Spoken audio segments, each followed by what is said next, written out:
This is another in the series where I just read a poem by a poet I don't know or know very little about and read their poem for the sheer joy of a first experience. I might come back and read it completely differently once I know more about the poet. I think sometimes when you get the sense of a poet's work as a whole, you see themes you might not have seen at first reading. But here I just read for the sheer joy of it. It's what got me into poetry in the first place. I picked these rather randomly. This one is from Sync magazine, which the last edition was in 2020, so it might have died. This is unfortunately what happens to a lot of small presses and magazines. They just die out. I'm not sure if this one has or if it's on hiatus for the pandemic, but Sync. And this is Megin Jiménez, who I don't know at all. There's a little note about her if you're interested on the page. But I'm just going to read it. I look at this one. I like to look at the form when I look at a poem. Always, I look at this one. It's called Lines, and then, we have a series of lines. It looks like it's prose poem form. I don't see any rhyme at the end. I'm not going to bother counting out the syllables or anything for this one. It looks prose poem, and I'll go with that unless something jumps out at me. So I'm just going to read it. One of the cats, yours, the cagey one, escaped out the front door. So the first image we have is this cat escaping, and it's a cagey cat. It's escaping out the front door, and it's not even the narrator's cat. Somebody else's cat is escaping. We don't know who this you is at this point, but it's escaped. So it's escaping cat. It's all we got so far. In her wild, and that's a fun place for it to break, I think, right there.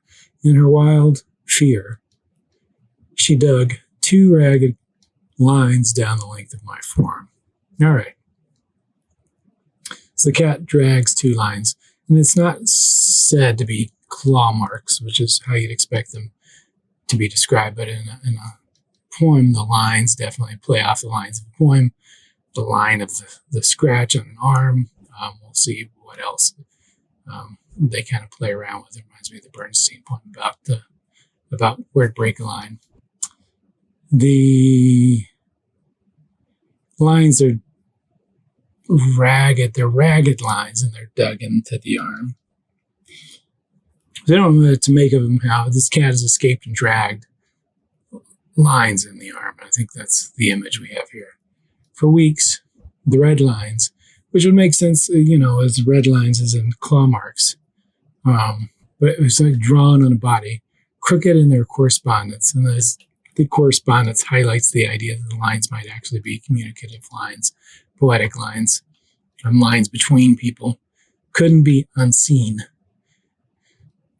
And I became grateful for the disorder they declaimed on my body in plain sight, a message you said couldn't be true for me.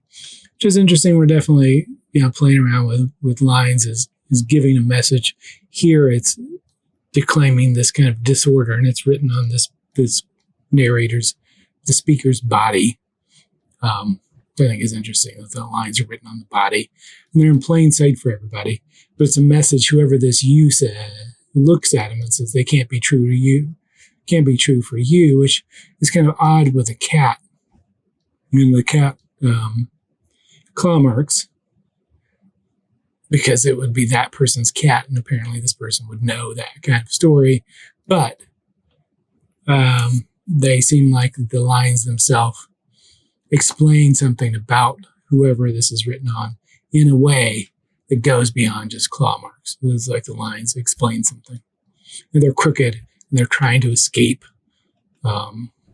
They're all caught up in that kind of narrative. They're like from this cagey cat. And we shift that last New Year's Eve. So it's like shifting from a narrative, right? So we take these lines, which we aren't really sure what they are, and then we go into this narrative. The last New Year's Eve, which is a memory, right? The hell apartment, frozen over.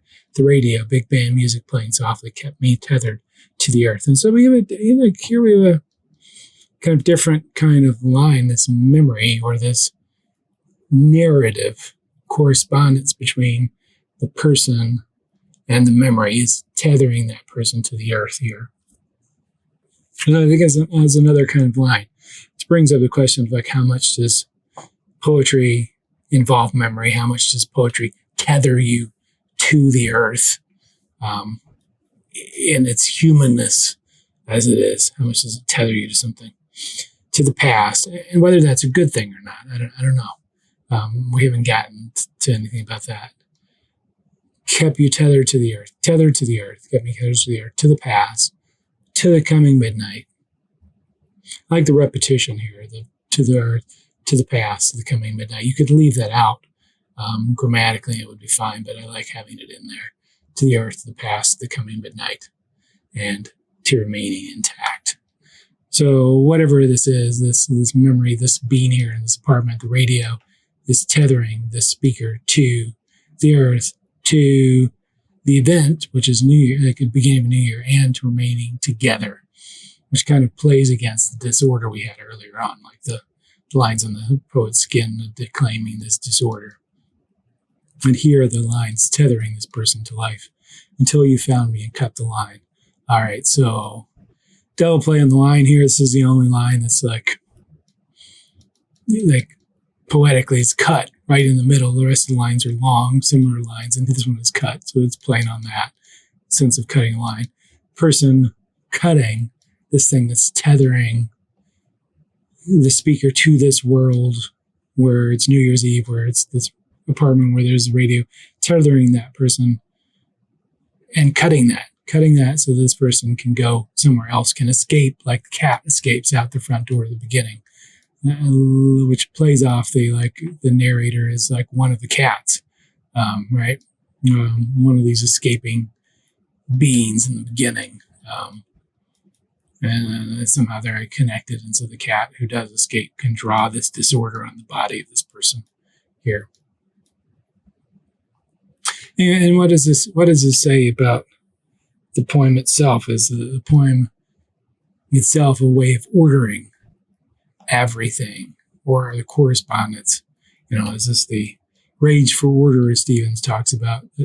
It's this poet is ordering the disorder with poetry. I don't know what this person is saying about that. I think I would have to read more of this person's poetry, whatever it is. Very fascinating, I think, for a first poem. And definitely makes me want to sink in and read more poetry by this person. There's a little note about this person, Venezuelan American translator poet, collection of prose poems selected by Daniel Brzezinski. Well, that's a good sign. Daniel's a great reader himself, so it's a good sign to kind of check things out. All right. Like I said, lines, this is in sync. There'll be a link to it